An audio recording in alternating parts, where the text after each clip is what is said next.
Welcome back, dear viewers, and you are still watching The Breakfast Show, and in this segment of our program we will talk about the meeting between U.S. President Donald Trump and Prime Minister Netanyahu, which is expected on Monday. This meeting is the fifth of its kind since Trump came to office, and to shed more light on this issue are joined by Ambassador Hussein Hareedy, former Assistant Foreign Minister. Good morning, sir.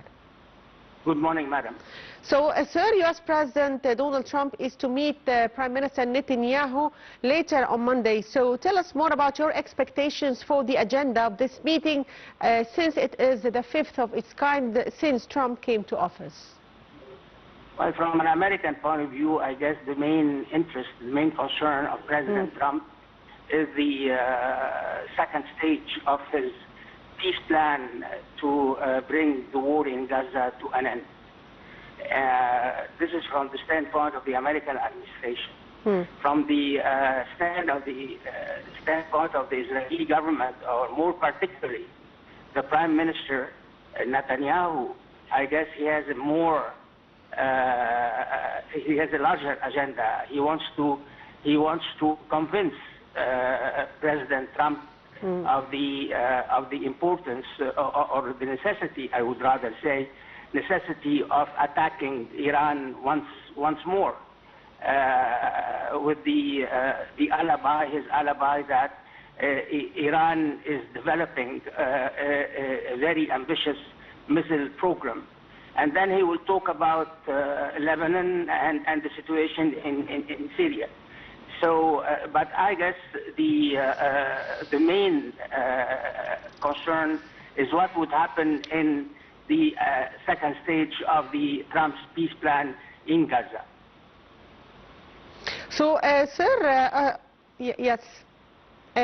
Also, if we talk about the timing of this visit, which coincides with the recognition of Israel to the Somali land, how do you see this? Hello? Yes, sir. Can you hear me? Yeah, I hear you. How can I see what, madam? Yes, I'm asking you about the timing of the visit, which coincides with Israel's recognition to Somali lands. How do you see this? Well, first of all, the visit was planned a long time ago. Okay. We started speaking about the visit almost 1 month back. So it's a coincidence in timing, I mean the calendar, and nothing more. On the other hand, of course, the Israeli decision to recognize Somaliland, a breakaway entity in Somalia, was a long time in planning also. So maybe some people would see some kind of coincidence between the two, but I guess the two are two separate things. Having said that, I guess the American president made a statement after the announcement of the Israeli recognition of Somaliland, in which he said the United States is not ready to recognize or to take a similar step. But I believe that that would be a very close coordination between the Israelis and the Americans in this part of the world. So, sir, what are the repercussions of this recognition on the region? Well, it's a long story, madam. I don't want to enter into the historic and strategic background of the Israeli decision. But I was not surprised. On a more personal level, I was not surprised by such an announcement. Israel now, the difference is that now the presence of Israel in the Horn of Africa has been made public. Contacts between Ethiopia and Israel have come to the fore. So what was behind in secrecy now has become public. That's the only difference. But I guess as far as the repercussions are concerned, from an Egyptian point of view, the repercussions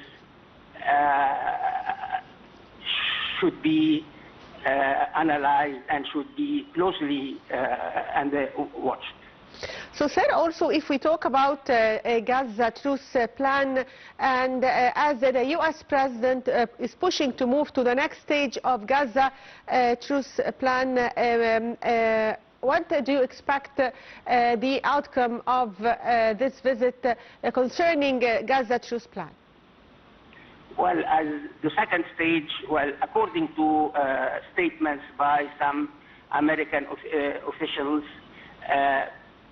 President Trump is really keen in implementing the second stage, the second phase of his peace plan. And the second phase is very delicate, very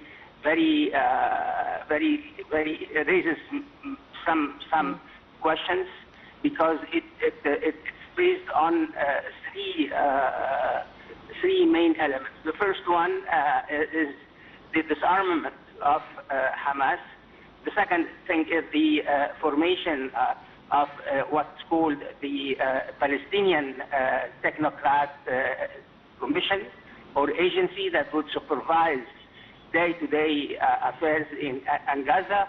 And thirdly, the composition of what's called the International Stabilization Force. What we understand from the statements by American officials is that next month, that is January 2026, some announcements are expected as far as the formation of the International Stabilization Force is concerned, and similarly the composition of the Palestinian Technocrats Commission.